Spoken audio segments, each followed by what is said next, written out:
अब चूंकि सरकार का गठन करने जा रहा है तालिबान और मुल्ला बरादर ही होगा प्रमुख, जो जानकारी अब तक सामने आई है। ऐसे में भारत सरकार का रुख तालिबान को लेकर, अफगानिस्तान को लेकर क्या रहने वाला है? देखिए, अफगानिस्तान में जिस प्रकार के परिवर्तन हुए हैं और आज सरकार का जो भी स्वरूप सामने आएगा, भारत सरकार पूरी सतर्कता के साथ, पूरी सजगता के साथ उसके ऊपर नजर रखे हुए है।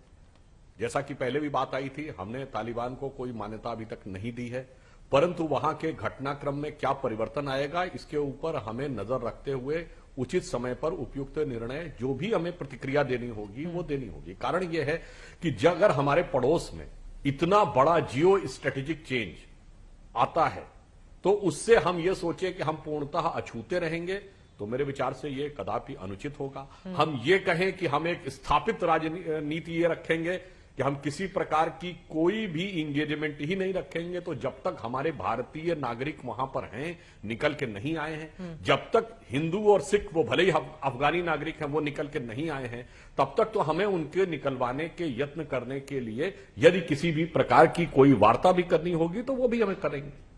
आलोक शर्मा जी, सरकार के इस रुख से संतुष्ट हैं आप लोग?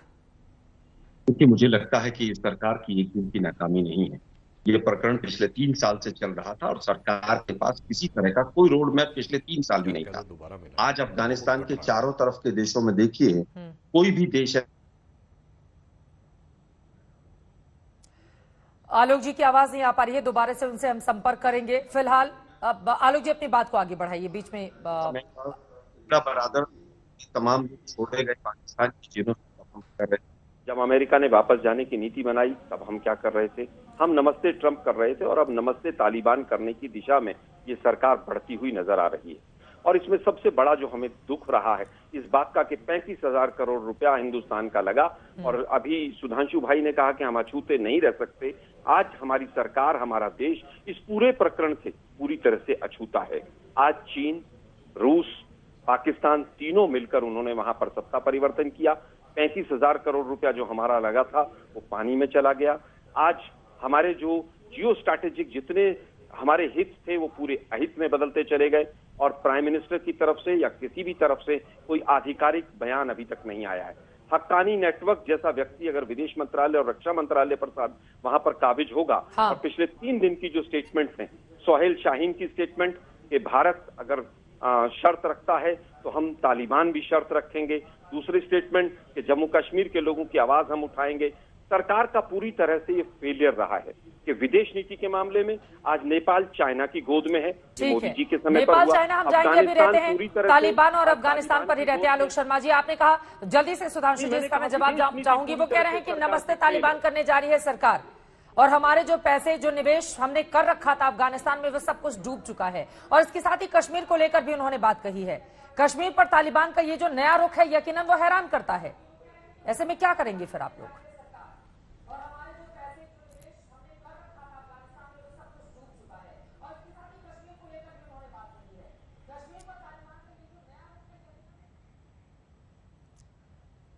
सुधांशु जी, आपसे ही ये सवाल था। देखिए, जो कुछ अभी बोला आलोक जी ने, यदि ये कोई नई नवेली पार्टी बोलती तो बचकाना माना जा सकता था, पर कांग्रेस बोलती है तो शरारतपूर्ण माना जाएगा। क्यों? 2001 में जब 9/11 हुआ तब उस समय अमेरिका ने आकर तालिबान पर आक्रमण किया और 2003 तक उसने वर्चुअली उसको समाप्त कर दिया। जब 2004 में तो सत्ता बदल गई, तो इन्वेस्टमेंट किसने किए थे? आपकी सरकार ने रोके थे क्या इन्वेस्टमेंट? एक के बाद एक प्रोजेक्ट शुरू हुए थे कि नहीं? ये बताइए, वहां पर जो संसद का निर्माण पूरा हुआ किसके कार्यकाल में हुआ? हमारी सरकार के, आपकी सरकार के कार्यकाल में। 2004 से 14 तक 10 साल में वहां जबरदस्त काम हुआ। ये भारत की सरकारों की स्थापित नीति थी, चाहे आपकी सरकार रही हो या हमारी, कि अफगानिस्तान के अंदर लोकतांत्रिक ढंग से चुनी हुई सरकारों का समर्थन करना है और कहा वहां के विकास कार्यों में हमें योगदान देना है। अब आज एकदम से पलटकर वह बात करना, जबकि मुख्यतः सारे के सारे प्रोजेक्ट उस जमाने में शुरू हुए, ये इसीलिए मैंने शब्द प्रयोग किया कि नई पार्टी कहती तो बचकाना लगता, अब ये पुरानी पार्टी कह रही है तो ये वो लगता। दूसरी बात, इन्होंने कहा स्थापित नीति, बहुत सही बात है, इनकी आतंकवाद के लिए स्थापित नीति थी, जो इन्होंने 2009 में शर्म शेख में कहा कि आतंकवाद से वार्ता प्रभावित नहीं होगी। 26/11 के हमले भी होते रहे, पाकिस्तान से वार्ता भी होती रही। कौन सा ऐसा शहर था, एक वाक्य और पूरा कर दूं, भारत का कौन सा ऐसा शहर था जो उस दरमियान धमाकों से न दहला हो? ठीक है। क्या श्रीनगर, क्या चंडीगढ़, लखनऊ, बनारस, पटना, हैदराबाद, गुवाहाटी, बेंगलुरु, जयपुर, इंदौर, सब जगह धमाके होते रहे। ठीक है। वार्ता भी चलती रहेगी। हमारी स्थापित नीति है, एक बार भी हमने औपचारिक द्विपक्षीय वार्ता पाकिस्तान से नहीं की है, क्योंकि हमने कहा है कि आतंकवाद वार्ता नहीं। चलिए, इस पर मैं जवाब ले लेती हूँ, उसके बाद बाकी के दोनों मेहमानों के पास जाऊंगी। आलोक शर्मा जी, ठीक है। कि इनकी सरकार ने क्यों अपने प्रोजेक्ट, देखिए, मुझे लगता है आलोक भाई जी ने बहुत अच्छा विषय छेड़ा है। हाँ। 2001 के बाद पाकिस्तान से तो कोई बातचीत ही नहीं हुई। 2 बार 3 बार अटल जी भी बैठ के चले गए बस में, आडवाणी जी भी जिन्ना की मजार पे लोटपोट हो गए, और मोदी जी भी बिना बुलाए चले गए, लेकिन बातचीत कोई नहीं हुई, वैसे ही चले गए थे। वो पिकनिक मनाने गए थे लोग। दूसरी बात, इन्होंने कहा शरारत होती। शरारत तो ये है कि आज भी आप टॉपिक को डेविएट करना चाहते हैं। मैंने ये नहीं कहा कि प्रोजेक्ट क्यों रहे वहां पर, मैं प्रोजेक्ट हमारी नीति थी, विदेश नीति थी, और सभी सरकारों की थी। आज हम ये कह रहे हैं कि पिछले 3 साल से हम सो रहे थे। हमने 3 साल से जब ये तमाम घटनाक्रम हुआ, तब हम केवल वेस्ट बंगाल के चुनाव और तमाम चुनाव में व्यस्त थी हमारी सरकार।